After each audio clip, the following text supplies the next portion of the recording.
right. අපේ step 3 book එකේ 7 වෙනි පාඩම. මේ පාඩම පටන් ගන්න page number 26 වලින්. අද ඉගෙන ගන්න අපි draw වෙන විදිහ.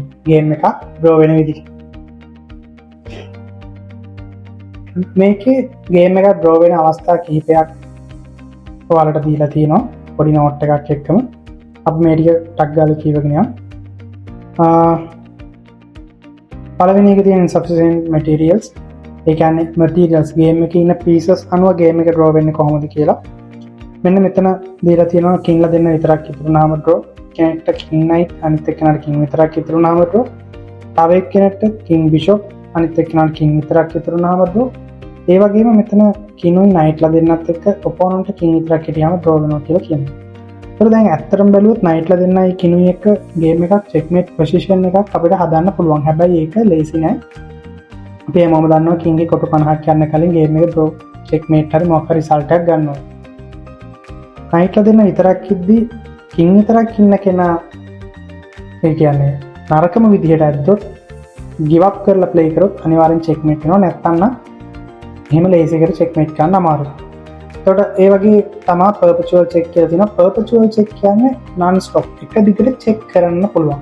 එක දිගට check කරලා එයාට වෙන options නැතුව එක දිගට check කරාම game එක draw වෙනවා. එතකොට මේ drawing එකත් එක්ක මේ note එක කියව ගන්න. එතකොට ඔයාලට idea ගන්න පුළුවන් මොකද්ද මේ කියලා. perpetual attack කියන්නේ එක දිගට non stop attack කරන. අපේ ඉත්තත් එකම කොටු දෙකකට අදිනවා. එයාගේ ඉත්තත් එකම කොටු දෙකකට අදිනවා. ඔයාලා දන්නවා same position එක තුන් පාරක් આવොත් game එක draw වෙනවා. ඊට පස්සේ agreement draw. ඒ කියන්නේ මෙන්න මේ වගේ draw position එකක් આવොත් හරි නැත්නම් අපි දෙන්න opponentයි මටයි කැමති නම් කතා කරලා හරි agreement එකකට ඇවිල්ලා draw කරගන්න පුළුවන්. ඒතකොට page number 27 එකේ දැන් අපිට කරන්න තියෙන අපේ work එක පළවෙනි ටිකේ කරන්න තියෙන perpetual check. ඒ කියන්නේ එක දිගට check කරන්න තියෙන්නේ. දැන් මෙතන පේනවා white move එකේ තියෙන අපි white හැටියට අපිට game එකේ pieces down. එයාට queen and knight ඉන්නවා අපිට queen විතරයි ඉන්නේ. ඒකට මේ වගේ වෙලාවක සාමාන්‍යයෙන් game එක පරදින්න තියෙන chance එක වැඩි.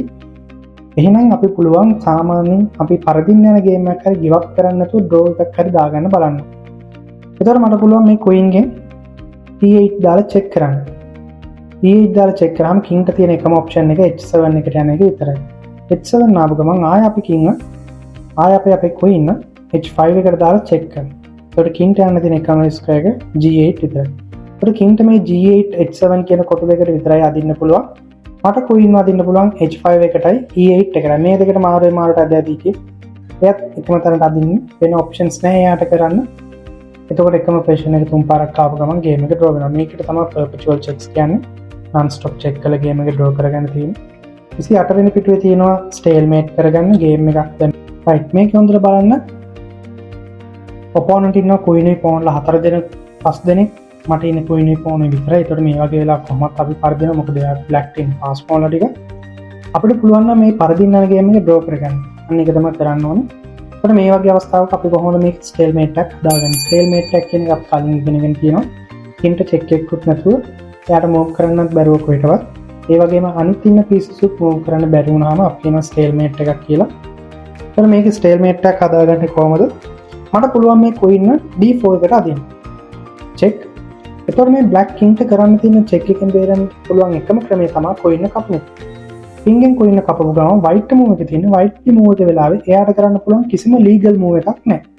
king ට මේකට ඉන්න පුළුවන් but කොයි කිසිම කොටුවකටවත් අදින්න බෑ check වෙනවා. මේ pawn ට අදින්නත් බෑ pawn උත් හිර වෙලා තියෙනවා. එතකොට මේක stalemate වෙනවා. අන්න ඒ වගේ තමයි මේ queen d4 එකට දැම්මහම force to cut මොකද යාට වෙන options නැහැ. අපු ගාම white එක කරන්න වෙන move එකක් නැහැ. game එක stalemate වෙනවා.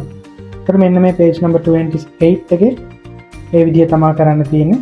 page number 29 එකට આવොත් මේකේ mix තියෙන මේකේ අර කියපු draws හැම එකක්ම use කරලා game එක draw කරගන්න තියෙන්නේ. මම පළවෙනි එක කියලා දෙන්නම් මේක black to move. මේකේ opponent pass pawn කෙනෙක් ඉන්න තව එක pawn move එකක් කරපු ගමන් එයා promote කරගන්න පුළුවන්. එතකොට මේකේ කොහොමද draw එකක් හදාගන්නේ? මට knight විතරයි ඉන්නේ. එයාට bishop and pawn ඉන්නේ.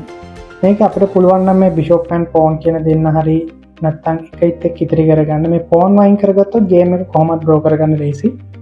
අපි එහෙනම් option එකක් බලනවා. මේ knight අපිට පුළුවන් මෙන්න මේ e5 කොටුවට අදින්න.